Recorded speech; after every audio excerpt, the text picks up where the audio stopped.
provoked data, like I think David Silverman says, that it's researcher provoked. So it's not natural interaction. Like ethnomethodology makes this distinction between sort of researcher provoked data and then naturally occurring data. Naturally occurring data, like if you have a video camera in the corner of an interprofessional meeting, like one of my data sets is, okay? The camera is still there, but it's naturally occurring. The meeting would happen even if the camera wasn't in the corner, okay?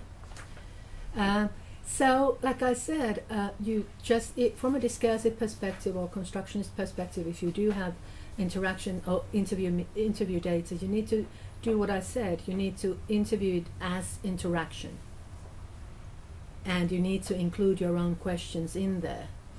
And it's a site where, of course, it's an economic way of tapping into the topics that you want. That's why we interview.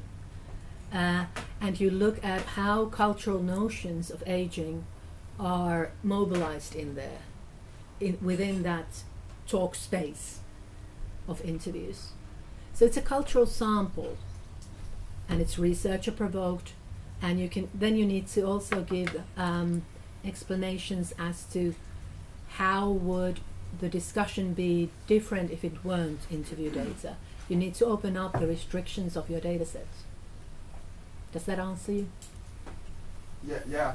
Basically, I wasn't going for the distinction between natural and artificial problem, because colleagues in Vienna are now doing a lot of these practice theory approaches.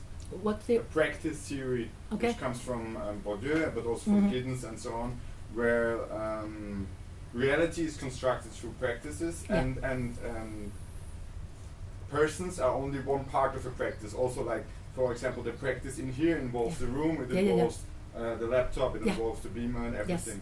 And if you do interviews, you can never have like the whole practice, because for the whole practice you would have observation and interviews.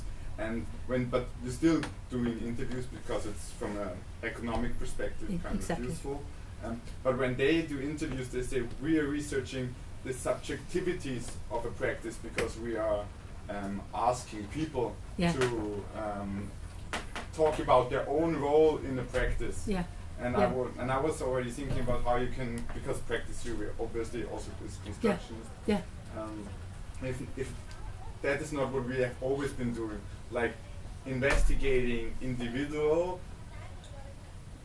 individual construction of their own subjective stance within the world. I can see that, and that's really rich and interesting, and an interesting way of approaching institutional practice. I'm thinking back to Joanna Latimer's ethnographic work, but in ethnography you do observation, you probably interview people as well, but and then you can look at, for instance, I think Joanna looked at how nurses do the everyday business of hospitals. They have to free beds. They have to look at the flow of patients coming in. They have to send some patients home in order to free the bed for the next patient. And they do it through very practical, there are charts, there are the physicality of the environment, and there are all these sort of reports that they need to produce, and they also need to describe the patient in a way that he or she can be discharged, which is a discursive way of doing their work. So I can see how the sort of, I'm not familiar with that particular approach, but I can see where that's coming from, because all those instances come into play.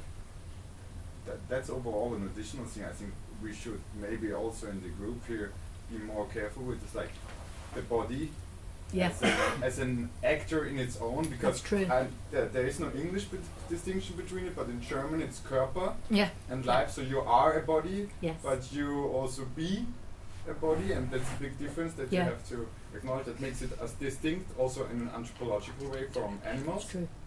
And all these, and this is, I think it's a main aspect of aging, is the aging body, and True. how with age comes, for example, some limitations, especially for the technology people in here. Yeah. This is kind of important. The whole technology use is heavily dependent on body, on the body, and the visual, for example, how good can you see, how good can you hear, how good can you move, and so on.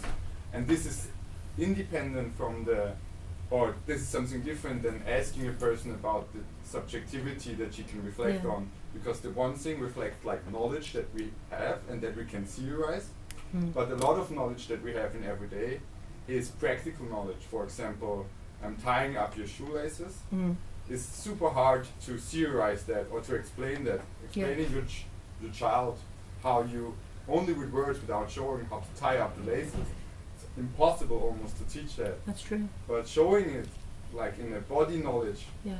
that is different. And so I think we should be aware of that in our research. Yes, that's true. The material surroundings of aging and the built environments and those kinds of things, but also the aging body. I'm thinking about Julia Twig's work, for instance. Having worked in a nursing home myself, she has a fantastic. I think it's Julia Twig.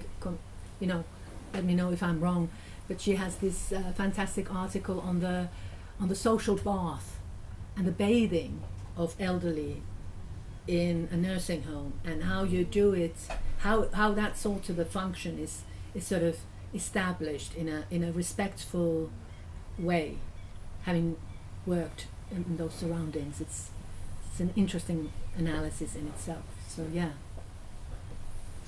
we need to have coffee. Thank you.